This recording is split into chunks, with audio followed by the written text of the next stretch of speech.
Welcome to Mechanic. Today we have a 2015 Audi Q7. And I'm going to show you how to be able to replace your rear dome light, or the light that illuminates your rear passenger's middle row passenger seat. So this one's fairly easy.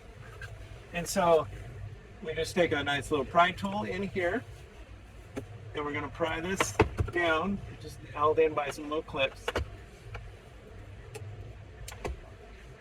We got the back side, front side, same thing. Then it'll kind of come down out like that. And then to replace these, we spin them and then be able to pull that out. And then it's just not the housing here, but it's the bulb unit itself. And you'll just be able to remove that bulb.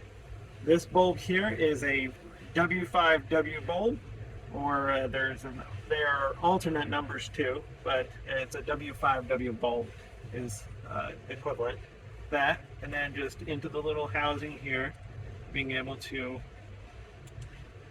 plug it in like that, and then you have to line it up here, twist it, and lock it in, and then putting it back up in there is just as easy as lining up and press it in and let the lock hold it up there. And so that's how you would replace your lights for your rear passenger seat on your Audi Q7. Thanks for watching Mechanic, or you can be the mechanic.